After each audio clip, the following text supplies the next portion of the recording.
दीदी के दुर्ग से महायुद्ध का ऐलान अमित शाह ने कर दिया है। प्लान 170 से लेकर महाकैंप की शुरुआत भी ममता बनर्जी के दुर्ग भवानीपुर से केंद्रीय गृह मंत्री अमित शाह ने कर दिया है। अमित शाह पूरी तरीके से अब बंगाल जीतना चाहते हैं, चाहे उसके लिए साम दाम दंड भेद कुछ भी अपनाना पड़े, बंगाल जीतना चाहते हैं। 15 दिन का जो उनका चुनावी दौरा है, उन्होंने कह दिया है कि 15 दिन इसी बंगाल की धरती पर हम रहने वाले हैं। 15 दिन और चुनाव जीत कर जाएंगे। इसके जवाब में ममता बनर्जी ने कहा कि आप 15 दिन नहीं, साल के 365 दिन रहिए, स्वागत है आपका।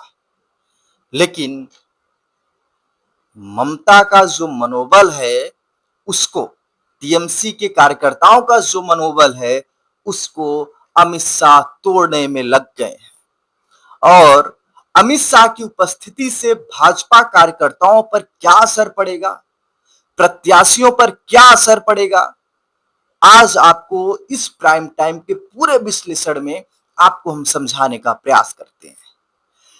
देखिए दोस्तों, भाजपा के पास टीएमसी से एक ऐसा ब्रह्मास्त्र मिला जिसका नाम शुभेंदु अधिकारी है।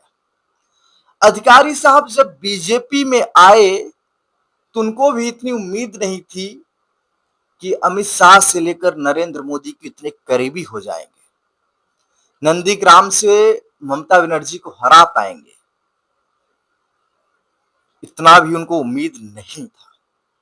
लेकिन भाजपा ने बंगाल जीतने के लिए ममता के राइट हैंड को ही अपना मेन आदमी बनाया। बीजेपी ने दिलीप घोष से लेकर समीक भट्टाचार्य तक सभी नेताओं की जो नाराजगी थी उसको दरकिनार किया। शुभेंदु अधिकारी को आगे किया, नेता प्रतिपक्ष बनाया। राज्य में एक हिसाब से हम देखें तो सबसे बड़े चेहरे के रूप में अमित शाह ने शुभेंदु अधिकारी को आगे कर रखा है। बीजेपी के कार्यकर्ताओं में नाराजगी है, लेकिन अमित शाह को इससे कोई फर्क पड़ने वाला नहीं है।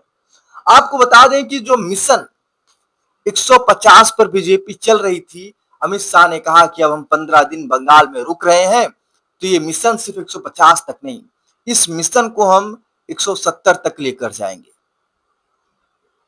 देखिए दोस्तों, शुभेंदु अधिकारी के नामांकन में भवानीपुर पहुंचे और भवानीपुर की धरती से अमित शाह ने जो ललकारा है, इससे सिर्फ टीएमसी ही नहीं, ममता बनर्जी के भी होश उड़े हैं।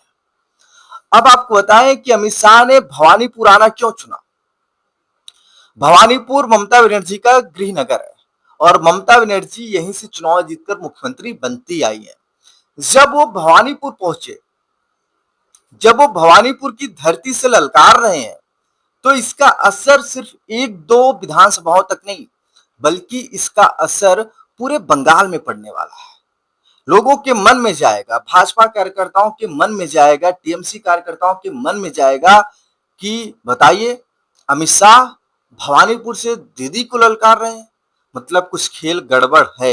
ये बात टीएमसी के कार्यकर्ताओं के मन में जाएगा, आप इस बात को नोट करिए। और बीजेपी समर्थकों में क्या होगा, देखिए, हमारा नेता ममता बनर्जी के गढ़ में ललकार रहा है, हमारा नेता भवानीपुर में ललकार रहा है, अब हमें कोई दिक्कत नहीं है, अब हम खुलकर चुनाव प्रचार करेंगे, खुलकर लड़ेंगे, गृह मंत्री साहब तो हमारे साथ हैं। ये असर पूरे बंगाल के भाजपा कार्यकर्ताओं में होगा और खासकर भवानीपुर के भाजपा कार्यकर्ताओं के अंदर इतना जोश हाई चल रहा है उनके दिमाग में कि अभी तक तो शुभेंदु दादा थे, अब तो अमित शाह जी भी आ गए हैं, चलो अमित शाह जी की रैली में चलते हैं, उनका रोड शो है, उनका घर घर कैंपेन हो रहा है, चलो उनमें चलते हैं। भाजपा कार्यकर्ताओं का जोश हाई है।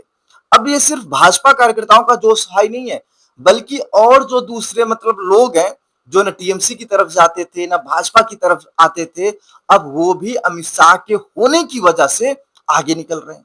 ये तो भवानीपुर की बात है।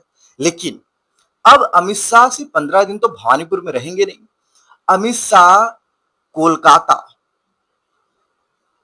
उत्तर पूर्व पश्चिम जितने भी विधानसभा है कोलकाता के, वहां जाएंगे, पूर्वी दिनाजपुर जाएंगे, मेदिनीपुर जाएंगे, मुर्शिदाबाद जाएंगे, सिलीगुड़ी जाएंगे, जिसको भारत का चिकन नेक कहा जाता है, हर जगह अमित शाह जाएंगे। अब आप समझ रहे हैं, जब अमित शाह जैसे नेता जब कार्यकर्ताओं के बीच में बैठकर खाना खाएंगे, जब कार्यकर्ताओं के बीच में बूथ अध्यक्ष के कंधे पर हाथ रख देंगे, तो क्या असर पड़ेगा, आप इसका अंदाजा लगा सकते हैं।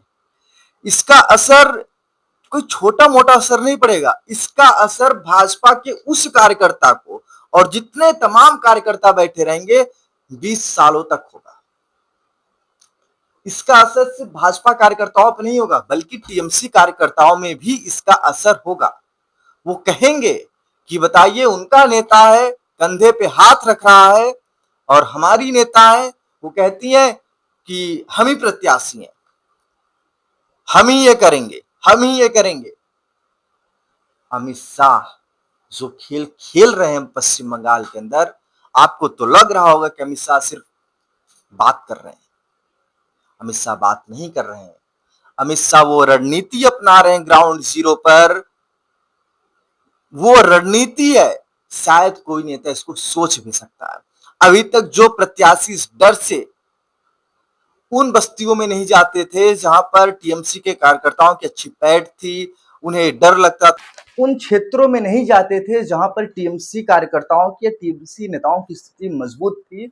अब अमित शाह जब से बंगाल में उन्होंने ऐलान कर दिया कि 15 दिन हम यहीं रहने वाले हैं, अब जो भाजपा प्रत्याशी हैं, जो भाजपा वर्कर्स हैं, उनका जोश इतना हाई है कि आप सोच नहीं सकते। वो पूरे तन मन धन के साथ लगे पड़े हैं कि यार हमारा नेता हमारे लिए आया, हम नेता के अपने प्रचार में चल रहे हैं, नेताजी हमारे यहाँ अमित शाह आए हैं। अमित शाह ने यह भी कहा भवानीपुर से कि हम सिर्फ यहाँ पे बातें नहीं करेंगे, हम यहाँ पर परिवर्तन लाएंगे। देखिए दोस्तों, अगर हम 15 दिन अमित शाह बंगाल में रह रहे हैं, तो अमित शाह क्यों रह रहे हैं, इसका भी कारण आप समझिए। इसका कारण यह है कि कोलकाता, दक्षिण 24 परगना, हावड़ा में बीजेपी का खाता तक नहीं खुला था।